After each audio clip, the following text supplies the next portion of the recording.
예, 안녕하십니까. 책 읽는 자유인 채널을 운영하고 있는 이선입니다.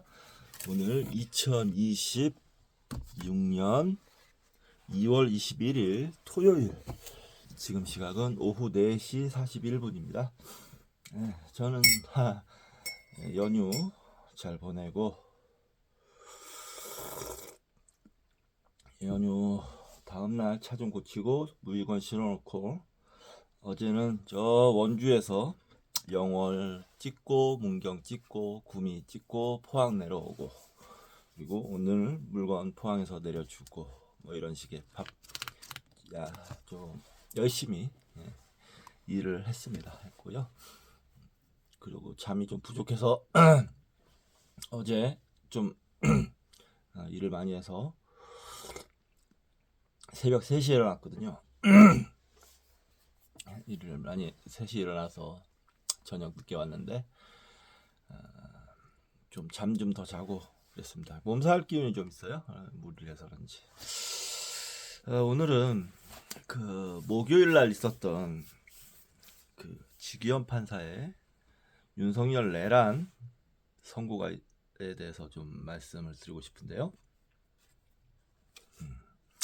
저는 그날 이제 19일 날 차를 고치고 물건을 싣고 와서 집에서 봤어요. 앉아서 정견이를 끌어안고 봤는데, 보는 내내 느꼈던 감정은 혐오감이었습니다. 판사의 판결을 보면서 그런 혐오감이 드는 거는 처음이었던 것 같습니다. 아주 수준 이하의 인간이 수준 이하의 판결을 하고 있더라고요. 입으로는 뭐라고 해야 되는데 쓸데없는 똥 같은 소리만 계속 짓거리고 있던데.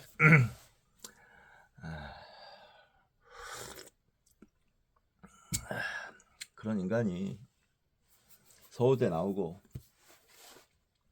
판사 생활 오래 하고 뭐 강남 살고 뭐 이러니까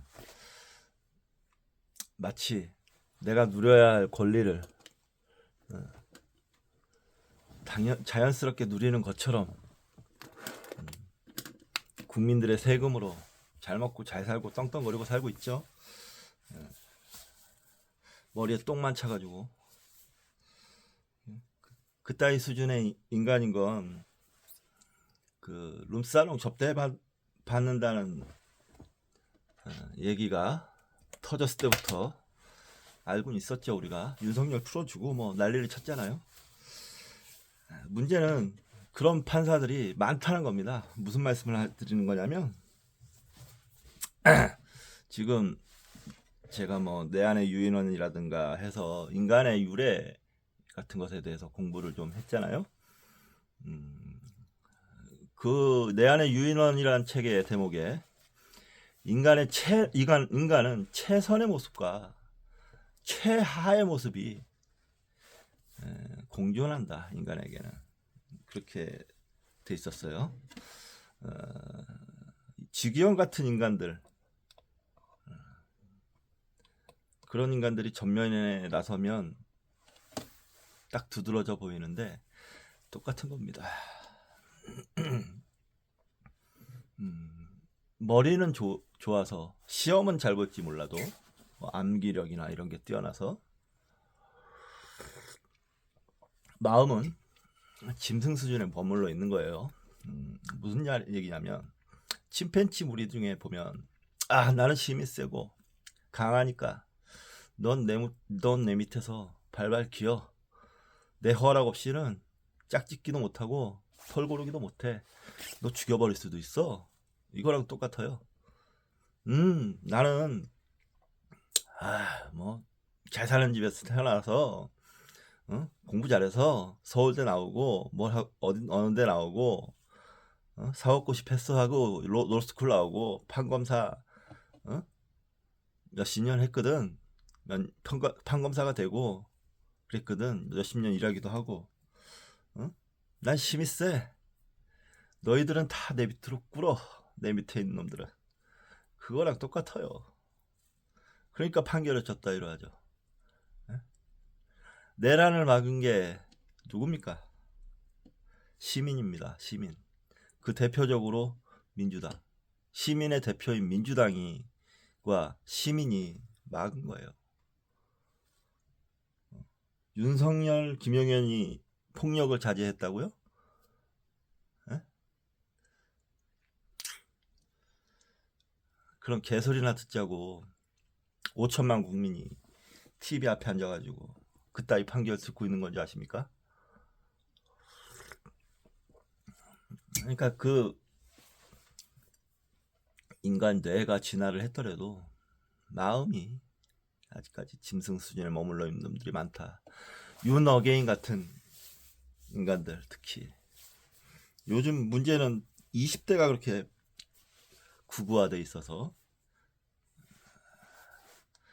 그런 놈들이 많은데 그 윤어게인이 많다고 하는데 큰일입니다.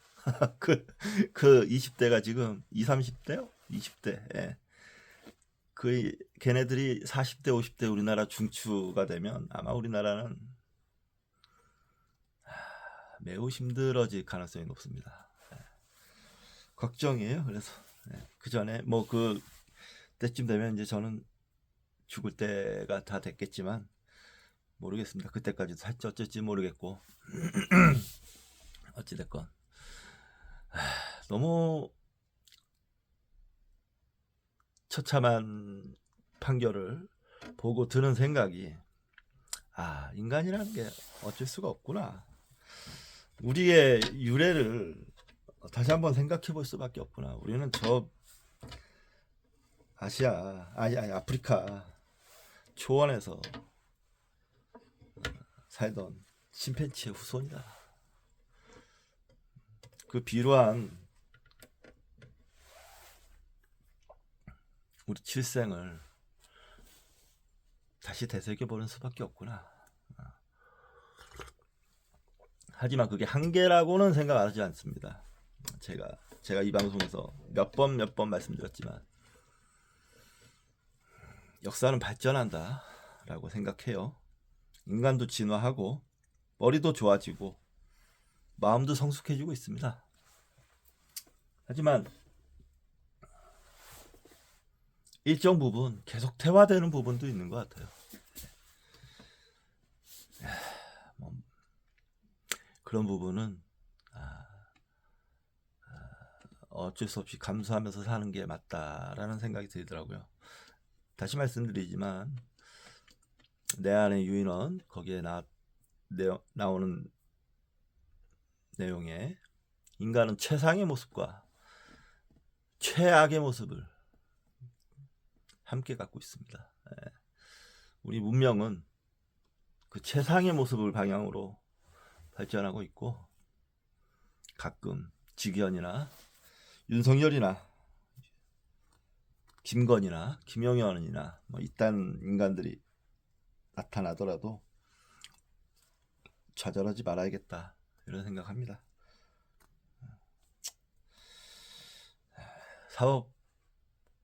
사법개혁이 절실합니다. 결론은 시스템으로 보완을 해야 된다 라는 생각을 하고 있습니다. 검찰은 폐지됐고 사법부도 이제는 저 판사들에게 판결을 맡길 수는 없다. 만약에 내가 직위원 같은 판사에게 판결을 받는다면 얼마나 끔찍한 일이겠어요? 생각하기도 싫은데 배심원제가 도입이 돼야 되겠다 빨리 그런 생각을 합니다. 자, 이쯤 하고요. 무척 화가 많이 났어요. 사실은 지금 화내면 막 몸이 아픈데 몸이 막 좀 아플 정도로 안 좋을 정도로 기분이 상당히 안 좋은데 이 정도로만 하겠습니다.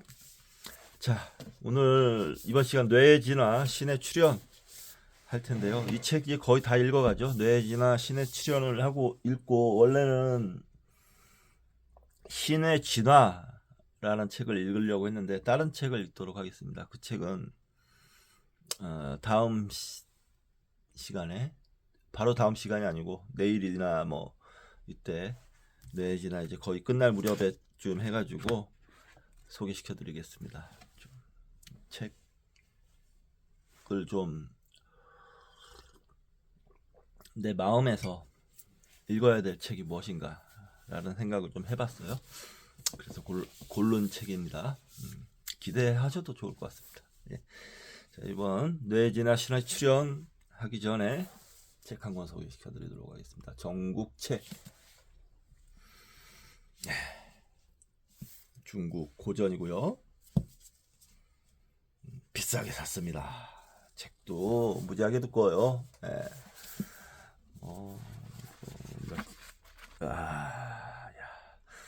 948쪽. 책 가격은 45,000원인데 중고로 사서 23,000원에 샀습니다. 싸게 샀습니다. 이 저자는 유향저고요. 신동준 역주 이렇게 되어 있습니다. 인간사랑 출판사에서 나왔네요. 삼국지를 능가하는 최고의 전략서. 정국책이라는 건 이제 전국시대 각 나라들의 책략을 모아놓은 책인 것 같아요. 제가 보기에 그렇습니다. 자, 지은이에 대해서 되어 있습니다. 신동준, 이분은 이미 작고하신 걸로 알고 있습니다. 고전을 통해 세상을 보는 눈과 사람의 길을 찾는 고전 연구가이자 평론가이다. 고전에 대한 해박한 지식과 탁월한 안목에 열정이 더해져 고전을 현대화하는 새롭고 의미 있는 작업을 계속 진행하고 있으며 이러한 작업의 일부를 정리해 책으로 펴내고 있다. 50여 권에 달하는 그의 책은 출간 때마다 화제를 불러일으키며 많은 독자에게 고전에 대한 새로운 인식을 심어주고 있다. 서울대 정치학과와 동대학원을 졸업했군요. 아주 많은 책을 짓기도 하고 번역하기도 하셨어요. 일일이 다 얘기하진 않겠습니다. 너무 많아서요. 신동준, 네. 이 두꺼운 책이 2014년에 3쇄 발행을 했군요. 아마 더 됐을 수도 있겠죠. 많이 팔렸네요. 자, 목차 읽어드릴 텐데요. 목차는 큰 제목만 읽어드리도록 하겠습니다. 자, 말씀드렸듯이 전국시대의 각 나라들의 책략을 모아놓은 책이라 그랬어요. 책인 것 같다라고 얘기하겠습니다. 자, 1. 동주책, 2. 서주책, 3. 진책 1, 4. 진책 2, 5. 진책 3, 6. 진책 4, 7. 진책 5, 8. 재책 1, 9. 재책 2, 10. 재책 3, 11. 재책 4, 12. 재책 5, 13. 재책 6, 14. 초책 1, 15. 초책 2, 16. 초책 3, 17. 초책 4, 18.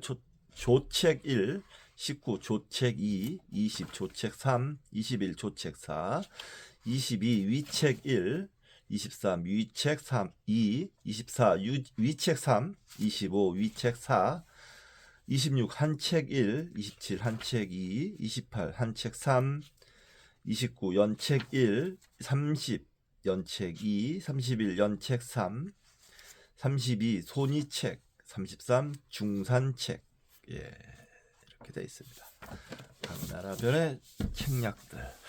이런 책은 아마 중국의 이제 고대 시대의 병법을 공부하시는 분들에게는 필독서였을 것 같아요. 제갈공명이 등장하기 전에 나온 책인데 제갈공명도 읽었겠죠. 자, 오늘 내유지나 신의 출연 316쪽 할 차례입니다. 잘하면 이번 주말 내에 이 책을 다 끝낼 수 있을 것도 같습니다. 자, 메이저 종교의 출현 시작하겠습니다. 하지만 신들이 이야기의 끝은 아니다. 메소포타미아에서 보았듯이 일단 신들이 출현하자 정부는 신을 받아들이고 모종의 법적, 사회적, 경제적, 심지어 군사적 책무까지 부여했다. 신정국가화됐다고 말씀드렸어요. 메소포타미아가 근데 아마 굉장히 막강한 힘을 발휘했을 겁니다. 그 신정국가가 신의 이름 아래 뭉친 단결하는 사람들이 그 주위의 오합지졸들을 물리치기란 어렵지 않았을 것 같다는 생각이 듭니다. 세력이 널리 뻗쳐졌겠죠. 근데 이때만 해도 제국의 개념이 없어서 영토를 마구 넓히거나 이러진 않았던 것 같습니다. 예. 성과 속, 신과 정부는 함께 발달했다. 프랑스 사회학자 에밀 디르켐은 거의 모든 위대한 사회제도는 종교에서 탄생했다고 주장했다. 영국의 역사학자 아놀드 토인비 역시 위대한 종교들은 위대한 문명들이 의지한 기반이라고 주장했다. 따라서 신과 정부의 관계는 그 이후에 출현한 문명들의 형태를 일부분 결정하게 된다. 좋은 말입니다.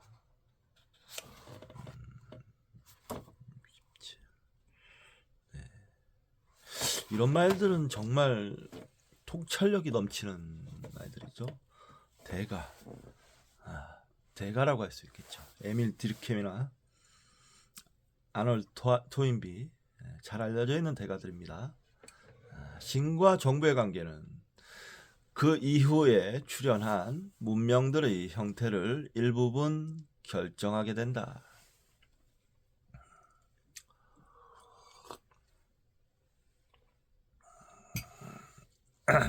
체크 좀 하겠습니다.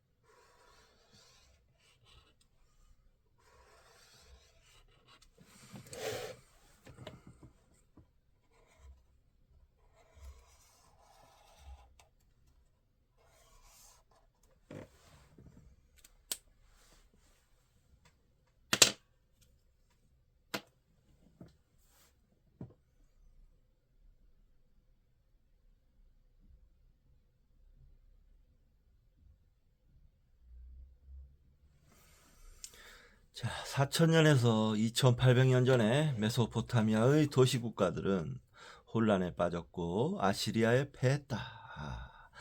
아시리아가 등장합니다. 이 아시리아가 아마 최초의 제국이라고 아마 할 수 있을 거예요. 이 아시리아는 특징이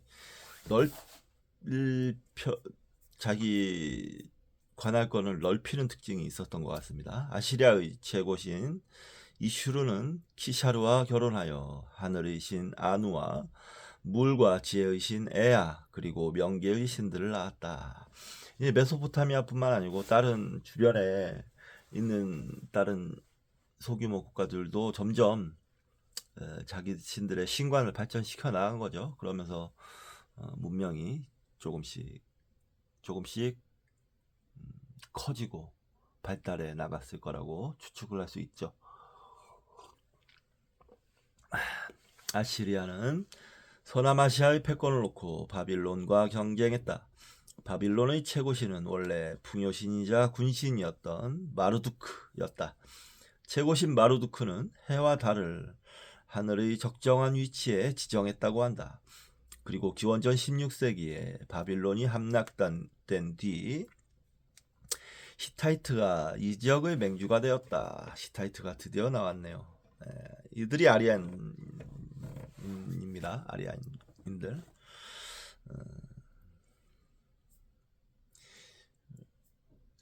아시리아와 메소포타미아가 셈족인가요? 음, 셈족이 하긴 맞을 겁니다. 아마. 예. 아시리아 아, 아리아인들이 드디어 등장합니다. 그들의 최고 신인 폭풍과 전투의 신 테슈브는 태양의 신 헤파트와 결혼했다. 폭풍의 신이 왜 이들이 최고의 신이 됐는지 알 것도 같아요. 이 히타이트족들이 이 산간지방, 그러니까 절벽 막 이런 들이 막 이렇게 있는 그런 지방에 있었다고 해요. 그래서 절벽 그 사이에 바람이 엄청 세게 분답니다. 그 바람을 이용해서 철기도 녹이고 그랬던 민족이기 때문에 그 폭풍을 신으로 모실만 하죠. 전투의 신, 그걸로 싸우고. 터키 중부의 야질리카야에 가보면 테슈브와 헤파트가 히타이트의 다른 남신들과 여신들의 행렬을 이끄는 모습이 바위에 새겨져 있다.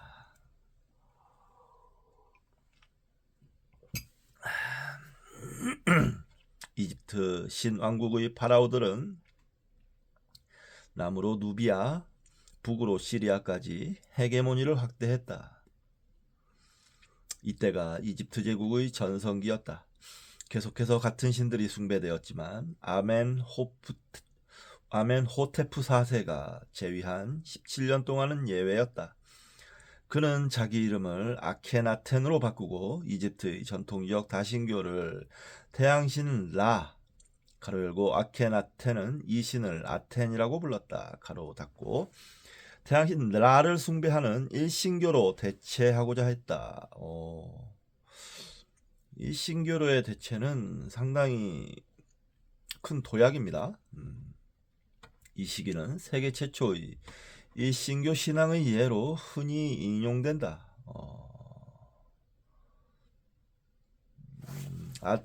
이런 거는 되게 중요합니다.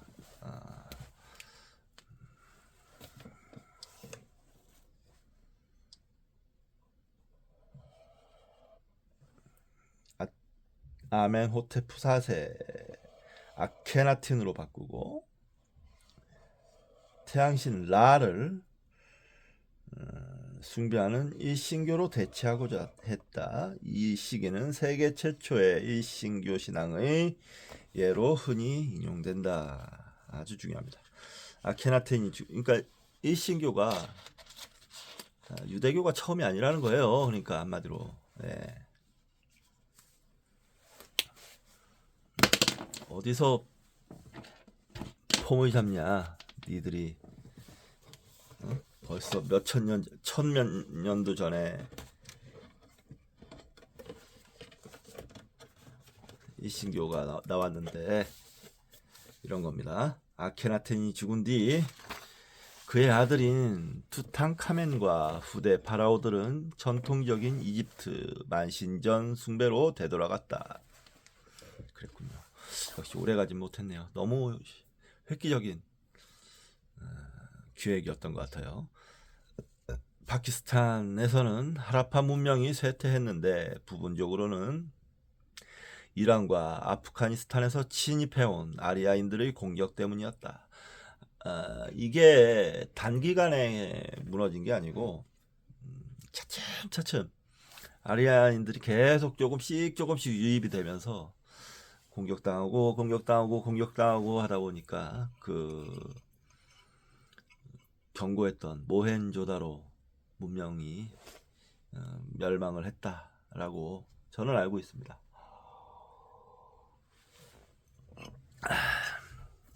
자, 우리 아리아인들이 갈 데도 없었을 테니 그들에게는 뭐 선택의 여지가 없었을 테니 계속해서 반복해서 이루어진 침공이었겠죠. 침공 같지도 않았을 거예요. 그냥 조금씩 와서 건드리고 괴롭히고 하다 보니까 문명에 이제 금이 가기 시작했겠죠. 인도 북부로 퍼져나간 아리아인들은 3700년 전에서 3100년 전에 리그베다를 지었는데 이는 후대에 힌두교와 불교라는 양대 종교의 주춧돌이 되었다. 이건 좀 오해입니다.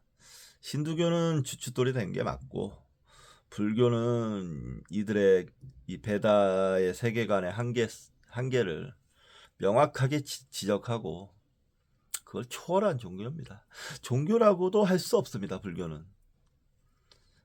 수단이 빠따해서 또 말씀드리겠지만 불교는 종교라는 훼손된 언어로 설명할 수 있는 그 무엇이 아니에요. 리그베다에는 풍요의 신 인드라, 사자의 신 야마, 불의 신 아그니, 하늘의 신 바루나, 그리고 만자 문양을 상징으로 갖는 태양의 신 수리아 등 많은 신들이 등장한다. 동남부 유럽에서는 고대 유럽 문명이 쇠퇴했지만 뒤이어 다른 문명들이 발흥했다. 그중 주요한 것은 크레타에 문명을 세운 미노아로 약 3600년 전 전성기에 도달했다. 예, 이 미노아 문명이 중요합니다. 크레타. 이게 미노아 문명 여기 이게 코스모스 칼세이건 코스모스에도 나오고 제가 읽었던 지금 총균세에도 나왔었던가요? 아무튼 여러 책에서 나왔었던 문명이에요. 주요 문명입니다. 고대 그리스에 약 3600년 전의 전성기가 일찍 도래했네요. 근데 이 유물이 남아서 그리스에 영향을 주게 됐나 봐요. 미노아는 남신이 거의 없는 대신 풍요, 추수, 동물, 명계 등을 주관하는 여신들의 만신전이 있었다. 크레타의 미노아 문명은 이후 그리스 본토에서 쳐들어온 미케네인에 의해 대체되었다. 미케네인은 그들만의 고유한 문명을 발달시켰는데 여기에는 제우스, 헤라, 아테나, 포세이돈, 헤르메스, 디오니소스 등 많은 신들이 있었다. 몇백 년 뒤 그리스인은 이 신들을 받아들여 그들만의 고유한 종교를 발달시켰다. 중국에서는 상나라가 황하유역과 중원의 넓은 지역을 600여 년간 통일했다.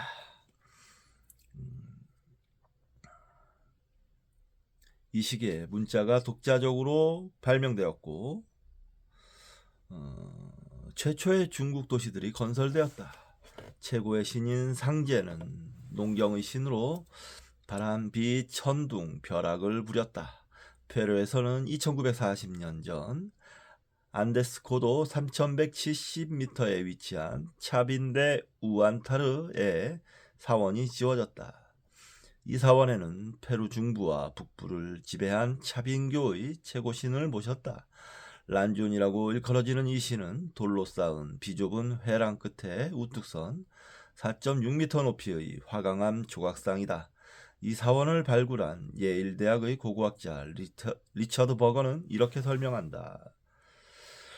란존을 통해 묘사된 신은 인간과 매우 유사하다. 이 신은 팔, 귀, 다리 5손가락을 갖추었고 나머지 손가락과 마주보는 엄지가 달린 손은 인간의 것과 같다. 신의 말려 올라간 혹은 으르렁거리는 입에서 드러난 위쪽 앞니 혹은 송곳니는 특히 주목할 만하다. 란존의 눈썹과 머리카락은 소용돌이 치는 뱀처럼 묘사되었고 머리 장식은 이빨을 드러낸 맹수들의 머리가 포개져 기둥을 이루고 있다. 란존의 회랑에 접근하는데 제약이 있다는 사실은 란존이 강하고 위험하며 접근을 불허하는 신이라는 것을 암시한다. 차빈 사원이 특히 흥미로운 것은 이 신전이 작은 배수관과 통기관으로 이루어진 정교한 미로이기 때문이다. 플로리다 대학의 고고학자 마이클 모즐리는 이렇게 썼다. 이사원은 배수관으로 물을 내리고 그 소리를 방에서 방으로 내보내며 증폭시킴으로써 말 그대로 굉음이 나게끔 만들어졌다. 정말로 그랬다면 그 의식의 현장은 그 앞에 운집한 신도들에게 확실히 초자연적으로 느껴졌을 것이다. 이때 이미 머리 좋은 놈들이 나타나서 사람들을 현혹시키는 기술을 갖고 있었다는 것이죠. 참 그렇게 생각하면 애초에 세상은 좀 불공평하게 진행이 됐구나 라는 생각을 해봅니다. 어떤 놈들은 머리가 좋게 태어나서 다른 사람들 위에 군림하고 어떤 사람들은 그냥 평범하게 그렇게 그냥 평범하게 태어나서 그 머리 좋은 놈들의 지배를 받고 지금도 그런 식의 시스템이 이루어져 있죠. 그렇게 생각합니다. 추계의 시대가 있는데 일단 조금 쉬었다가 하겠습니다. 지금 제가 차도 한 잔 더 타야 되고 해서요. 차 좀 더 타고 지금 말씀드렸듯이 몸살 기운이 좀 있어서 차를 좀 많이 마셔야 될 것 같아요. 오늘은 잠시 쉬었다 하도록 하겠습니다.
이어서 읽도록 하겠습니다. 이번 장 몇 장 안 남았습니다. 얼른 읽고 다음 장으로 넘어가도록 할게요. 추구시대 320조. 우리가 아는 신과 종교가 출현하는 과정의 마지막 국면에 접어든 것은 2800년 전부터이다. 세계는 심대한 변화를 겪었다. 농업혁명이 시작될 때 500만 명이었던 현생 호모사피엔스는 2, 3억 명으로 증가했다. 와, 대단히 놀라운 폭발적 인구 증가죠. 사람들은 지금은 80억인가요? 사람들은 종교, 군사적 정복을 통해 점점 더 큰 정치 단위로 통합되었다. 일례로 중국에서는 상나라와 뒤이은 주나라가 큰 영토와 인구를 통일했다. 서남아시아에서는 신아시리아 제국이 터키 서남부, 시리아, 레바논, 이스라엘, 팔레스타인, 이라크, 이란, 이집트, 그리고 사우디아라비아 일부를 지배했다. 이후 페르시아 제국이 신아시리아 제국을 능가했고, 그 다음에는 알렉산드로스 대왕의 제국이 그리스에서 히말라야까지 이르는 영토를 지배함으로써 페르시아 제국을 능가했다. 위대한 제국은 위대한 신들과 위대한 종교를 필요로 했다. 자연의 힘과 생사를 주관하는 최초의 신들은 3000년 전 메소포타미아와 이집트 도시들에는 적합했지만 수백만 명에 이르는 다양한 종족 집단을 포괄하는 제국에는 더 이상 적합하지 않았다. 새로운 세계 질서에 맞게 통치가 체계화되어야 했듯 이러한 통치의 필요 불가결한 일부인 신들과 종교 또한 체계화되어야 했다. 그랬겠죠. 통치자들은 자기 권위의 일부를 신들로부터 끌어왔다. 이렇게 해서 2800년 전에서 2200년 전, 가로 열고 기원전 800년에서 기원전 200년까지 600년에 걸친 추구의 시대가 태동했다. 이 시기에 유교, 신두교, 불교, 조로아스터교, 유대교가 모두 탄생했고 그중 유대교는 후대에 기독교와 이슬람교를 낳았다. 현재 살아있는 이들 중 60%가 이 종교들을 통해 영적 자양분을 얻고 있다. 고대 그리스의 종교 같은 여타 종교들 또한 이 시기에 생겨났다가 후대에 소멸했다. 그 신들은 현재 사원이 아닌 박물관에 기거하고 있다.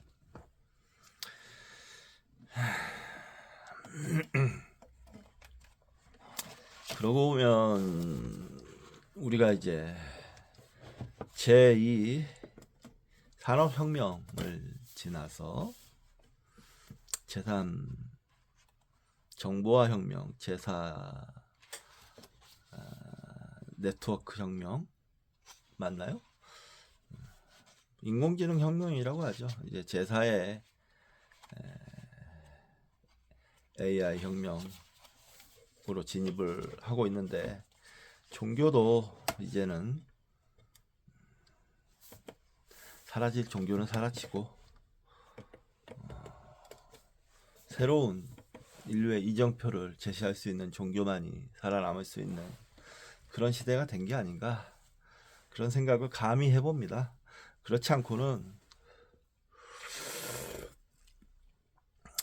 아직 그 구시대의 전통에 얽매여 있으면 너무 피해가 커요. 일례로 사이비입니다. 사이비들이 지금 너무 우후죽순처럼 퍼져 있어요. 종교의 자유라는 미명 아래 아직 충분히 진화하지 못한 성숙이 덜한 사람들에게, 정신적으로 나약한 사람들에게, 나약한? 취약한이라고 하겠습니다. 취약한 사람들에게 접근을 해서 혹세무민은 시키는 그 피해가 어마어마합니다. 개인적으로 저는 정부의 위원회 같은 게 있어서 사이비와 건전 종교를 구분해서 사이비 종교는 이 사회에 발들여들이지 못하도록 박멸하고 건전한 종교만이 커갈 수 있는 시스템을 갖춰야 되지 않나, 그렇게 생각합니다. 그 위원회 위원들 누가 구성하느냐고요? 민주적으로 해야죠. 당사자는 제외시키고, 예를 들어 신부, 목사, 스님 이런 사람들은 그 위원회에 속하지 못하도록 해야 합니다. 그러면 누가? 학자죠. 학자와 존경받는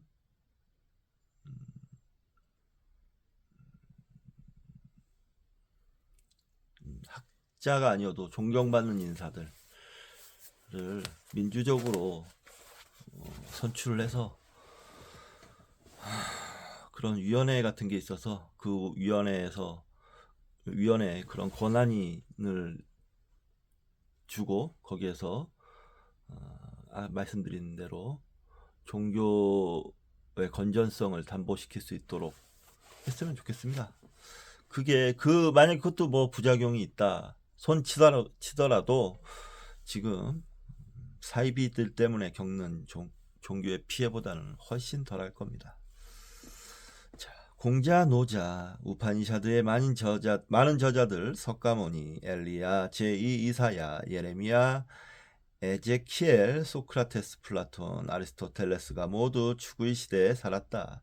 실제로 공자, 석가모니, 제2 이사야는 살았던 시대까지 겹친다. 독일 철학자 카를 야스퍼스가 이 시기를 추구의 시대로 규정한 이유는 이때가 역사의 축에 해당하기 때문이었다. 근데 추계 시대에 우리 지금 여기 카렌 암스트롱의 추계 시대를 인용을 했거든요. 우리 추계 시대를 공부했지만 다른 종교들도 공부하고 중간에 불교도 같이 공부했지만 확실히 그 궤를 달리합니다. 불교는 수준 차이가 있었어요. 다른 종교들과는. 다른 종교들은 원시적인 그 어떤 모습을 계속 간직하고 있었다면, 불교에서는 그 원시적인 틀을 깨는 그런 가르침이 담겨 있었습니다. 저는 그 추계 시대를 읽으면서 그런 부분을 확연히 느꼈거든요. 여러분들은 어땠는지 모르겠는데, 그런 부분은 이제 이 책에서는 그냥 퉁치고 넘어가는데 사실은 간과해서는 안 되는 부분입니다. 야스퍼스에 따르면 중요합니다. 야스퍼스에 따르면 이 이름들이 암시하는 모든 위대한 발전들이 이 몇 세기 사이에 중국, 인도, 서양에서 개별적으로 거의 동시에 이루어졌다. 동등하게 보는데 그렇지 않다. 영국의 철학자 존 힉은 추구 시대에 궁극을 상상할 수 있는 주요한 방식들로 이루어진 모든 중요한 종교적 선택지들이 발견되었고 확립되었으며 이후 인류의 종교 생활에는 상대적으로 새로운 중요한 일이 일어나지 않았다고 지적했다. 프랑스 철학자 에릭 베유는 이 시대에 유대 문명과 그리스 문명이 그 두드러진 형태를 획득했으며 서로 거의 접촉이 없었고 영향을 주고받지 않은 게 확실한 다른 문명들과 우리의 맹아적 사상 체계들이 서로 놀랄 만큼 유사한 발달을 보인다고 덧붙였다.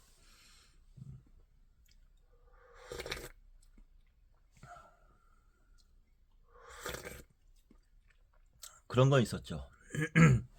자아의 틀을 깨려는 시도들. 불교를 비롯한 유교, 소크라테스, 심지어는 기독교까지 그 자아의 틀을 깨려는 시도가 있었다. 매우 중요합니다. 그거는. 그런데 다른 불교 외의 종교들은 그런 틀을 갖고 있음에도 원시적인 불교의 모습을 그대로 안고 털어내지 못하고 흘러가는 형국이었어요. 하지만 불교는 그 원시적인 모습을 털어냈습니다. 털어냅니다. 그게 가장 중요한 차이점이라고 생각해요. 그런 과거와의 단절 없이 어떤 혁신을 했다? 혁명적인 변화가 일어났다? 많은 차이가 있습니다. 분명히. 간단하게 말씀드려서 오쇼 라지니 씨가 이런 말을 했어요. 세상에 성인이란 자들이 많이 나타났는데 그 모든 성인들은 석가모니 부처님에 비하면 어린아이에 불과하더라 라는 얘기 10분 동감합니다. 부처님에 비교하면 청소년기를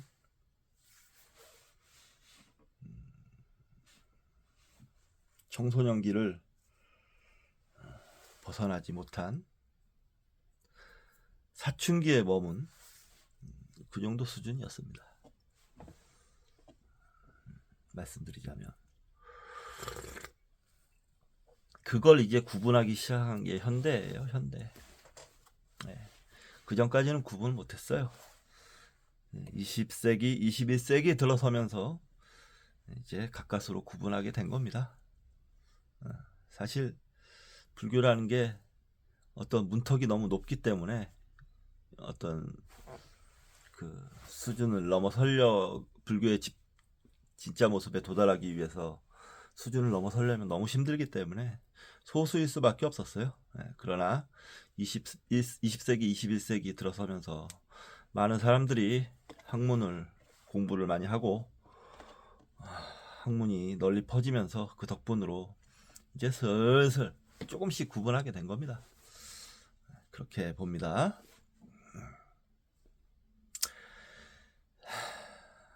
카렌 암스트롱 역시 신의 역사에서 추구 시대에 사람들이 현재까지도 중대하고 인간 형성에 큰 영향을 끼치는 새로운 이념들을 창조했다고 비슷한 주장을 펼쳤다. 카렌 암스트롱의 문제점에 대해서는 그 추계 시대에서 읽으면서 지적을 했어요. 자기가 공부했던 다른 종교들에 너무 애정을 갖고 있다. 딱 잘라내지 못하는. 그래서 필요 이상으로 그 다른 그녀가 공부했던 종교들의 의미를 부여하고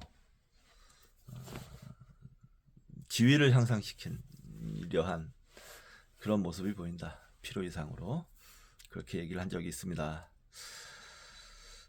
그리고 우리가 완전히 이해할 수 없는 어떤 이유로 인해 모든 주요 문명들은 유사한 경로를 따라 발전했다고 덧붙였다. 예.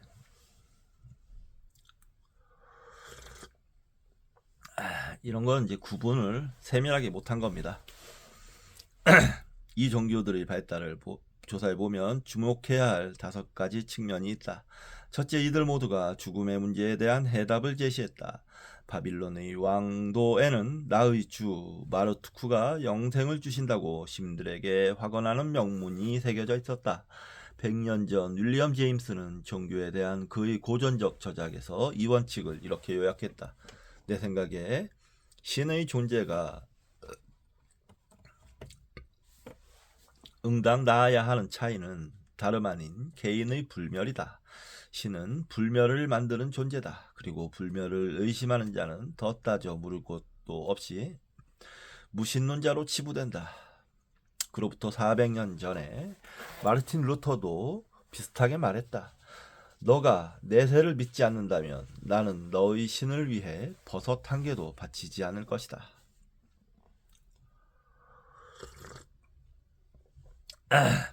부처님도 윤회에 대해서 비슷한 말씀을 하십니다.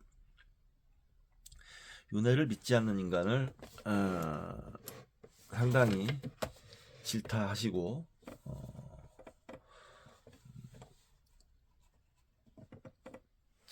질타하시고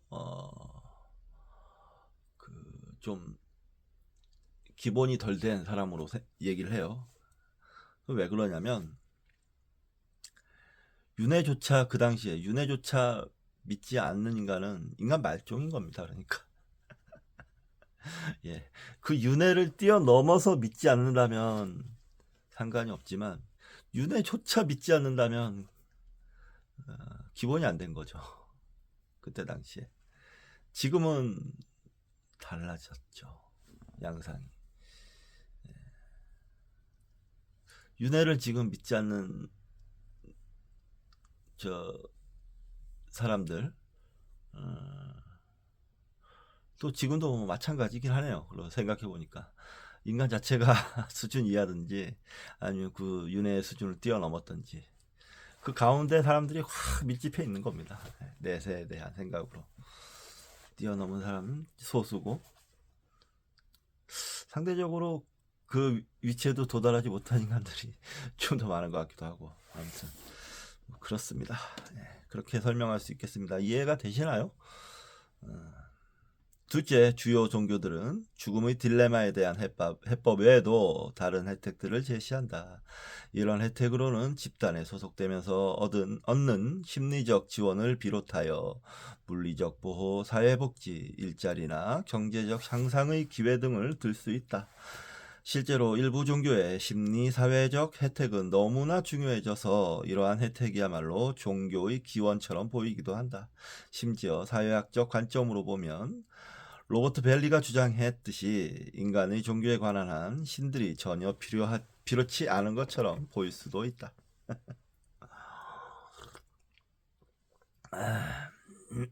그러니까 종교들이 산업화됐다는 얘기예요.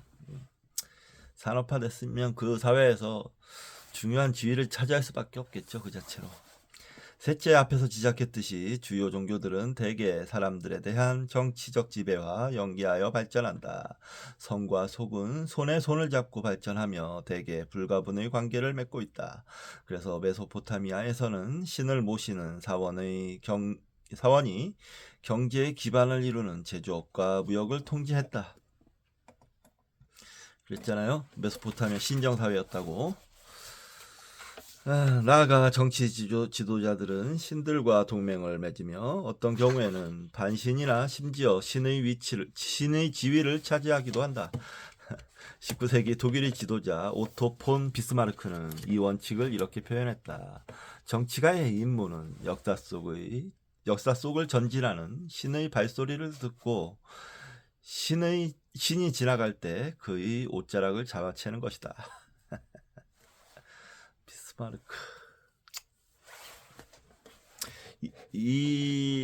뭐랄까 이 세계관에서 할 수 있는 최대한의 진보적인 생각인 것 같아요. 진보적인 생각이라기보다 진보를 설명할 수 있는 이유라고 할 수 있을 것 같아요. 그 외에는 뭐 비스마르크가 자, 잘 모르겠지만 괜찮은 정치인으로 알고 있습니다. 자, 넷째 종교들은 계속해서 등장하고 있으며 개별 종교의 성패는 대개 그 추종자들의 경제, 정치 혹은 군사적 성공에 의해 결정된다. 일례로 불교와 기독교가 세계 종교가 된 주요한 이유는 일찍이 인도 황제 아쇼카와 로마 황제 콘스탄티누스가 그 종교를 받아들였기 때문이다.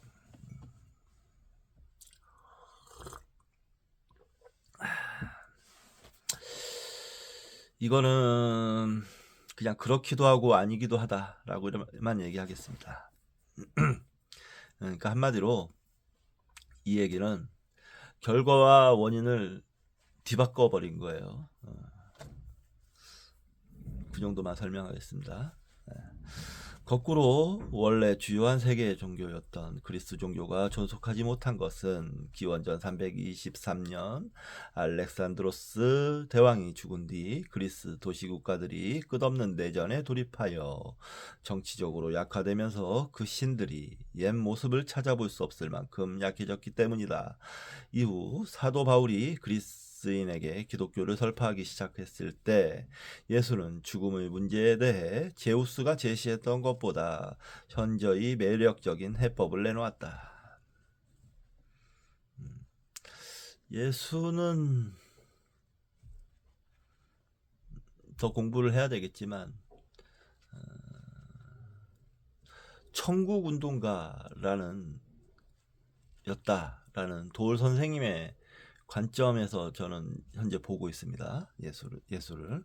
그래서 역사적 예수는 아마도 천국 운동가였을 것이다 라는 관점, 그 관점에서 보고 있습니다. 그래서 내세 이런 거에 대해서 어떠한 얘기를 했는지 제가 아직 정확하게 많은 정보를 갖고 있지 않기 때문에 여기선 얘기 드리지 않겠습니다. 끝으로 새로운 종교의 등장은 주로 보다 오래된 종교의 신들과 신학을 차용함으로써 일어났다. 일례로 고대 그리스의 신들 가운데 사랑과 미의 여신인 아프로디테는 키프로스에서 해상 교역자들에 의해 그리스로 전래되었다고 여겨지는데 키프로스인들은 이 여신을 다시 아시리아와 페니키아에서 차용해 왔다고 여겨진다. 아시리아와 페니키아에서 이 여신은 아스테르테였다. 또 바빌로니아에서는 이슈타르였고 그 이전에 메소포타미아에서는 이난나였다. 이와 비슷하게 그리스 신화의 인물로 아프로디테의 사랑을 받은 잘생긴 청년 아도니스는 그 전에는 페니키아의 주신이었으며 비블로스에는 그를 모신 큰 신전이 있었다. 더 거슬러 올라가 그는 바빌로니아에서 차용되었다고 여겨지며 바빌로니아에서 그는 탐무지였고 메소포타미아에서는 두무지였다. 신들을 차용해온다는 개념은 새로운 것이 아니다. 2400년 전 그리스의 여행가이자 역사가인 헤로도토스는 서로 다른 종교 체계의 서로 다른 이름과 속성을 지닌 신들이 실제로는 매우 유사한 기능을 했다고 지적하며 특히 페르시아의 아프로디테 숭배는 아시리아의 아스타르테 숭배에서 차용된 것이라고 추측하기도 했다. 신들과 마찬가지로 종교적 관념 또한 흔히 차용된다. 일례로 유대 기독교의 인류 창조 대홍수 바벨탑 개념은 메소포타미아 종교에서 가져온 것으로 여겨진다. 기원전 587년부터 시작된 바빌론 유수 시대에 이스라엘인들이 조로아스터교와 그 전능한 신인 아우라 마즈다를 접하게 된 것도 이와 비슷한 경우다. 이스라엘인들이 유대로 귀환한 뒤 처음으로 전능한 유일신이라는 개념이 구약 성서에서 두드러지게 되었다. 인간이 큰 도덕적 타락의 위험에 처하여 마침내 악의 세력에 넘어갈지도 모르는 상황에서 세상의 역사에 간격을 두고 개입하는 사오시안트, 즉 구세주와 같은 여타 개념들도 조로아스터교에서 차용한 것일 수 있다. 그중 마지막 구세주는 모든 사람의 선행을 그의 악행과 견주어 가늠할 심판의 날을 예고할 것이라고 한다. 조로아스터교는 세 명의 구세주가 이 종교의 창시자인 조로아스터의 씨를 받아 동정녀에게서 태어날 것이라고도 가르친다. 동정녀 탄생 설화가 조로아스터교에 떡하니 있습니다. 이렇게 떡하니 그 동정녀 신화를 복음서 저자들은 유치하게, 아주 유치하게 마태복음과 누가복음에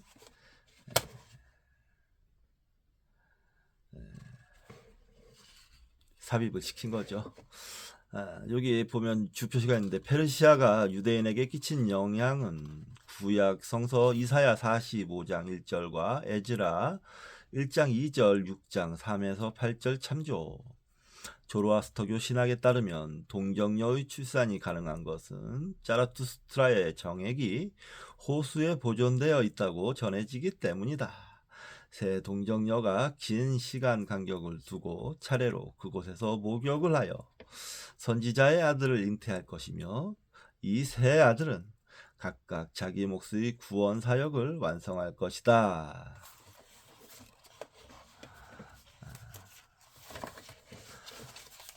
재밌네요.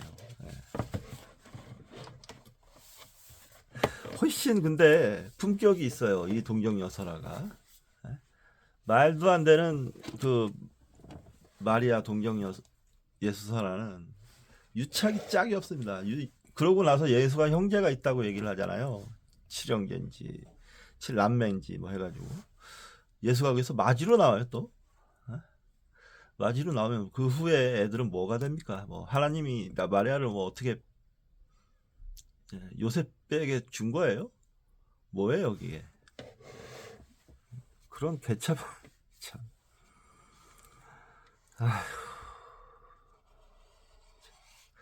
그런 걸 좋다고 믿고 앉아 있고 그런 것에서 막 경건함과 신성을 느끼고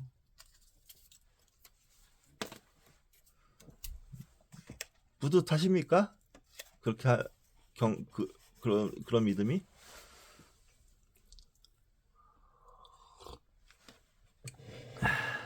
따라서 추구 시대는 현생 호모사피엔스의 진화에서 주목할 만한 시대의 절정이었다. 불과 4,000년 전에 최초의 신들과 문명이 출현하여 급속히 퍼져나갔고 이는 모든 세계 주요 종교의 형성으로 이어졌다. 로빈 덤바는 종교라는 현상은 우리 인류가 지적인 의미에서 진짜로 우리 유인원 사촌과 다른 점이라고 지적하며 이렇게 질문한 바 있다. 왜 동물계에서 유일하게 우리 생물종만이 종교에 이처럼 강하게 얽매여 있을까? 답은 죽음입니다. 죽음. 자기 죽음을 인식하게 되면서 생겨난 거예요. 자의식이 생겨서 그 두려움을 해소하고자. 그 답은 우리가 영리하고 자기를 인식하고 남에게 공감하고 자기를 성찰할 뿐만 아니라 자전적 기억을 지닌 덕분에 자신의 미래를 내다보면서 스스로를 자신의 과거와 통합시킬 수 있기 때문이라는 것이다. 이것이 바로 우리를 캐런 암스트롱의 말을 빌리면 종교적 인간으로 만들어준다. 왜 죽음을 빼놓습니까? 여기서 설명하는 데에서.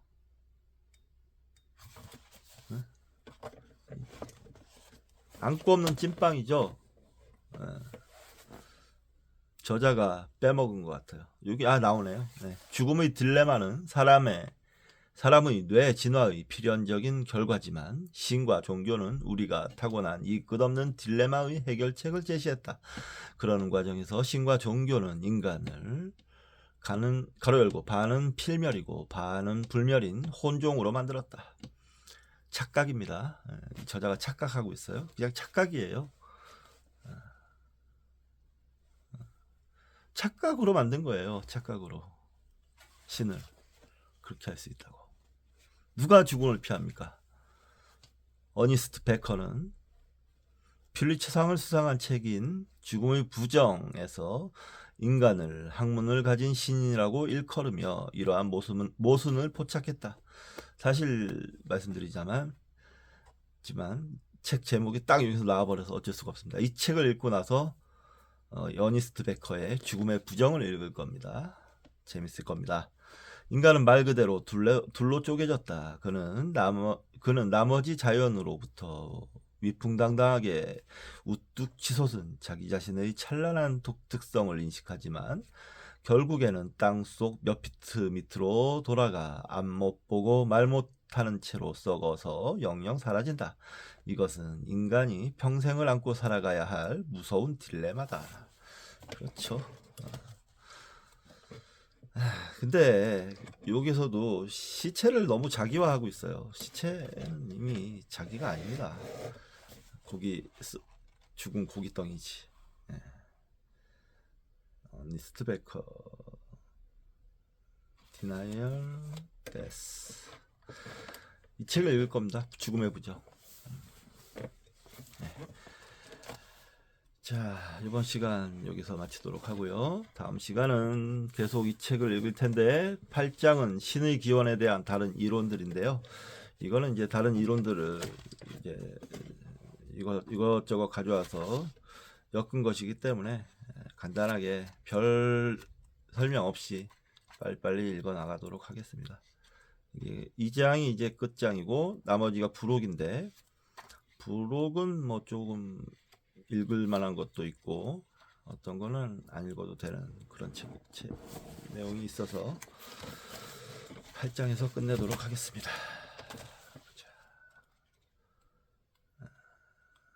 8장은 한 2번 정도 읽으면 될 것 같은데. 자, 여기서 마치도록 하겠습니다. 감사합니다.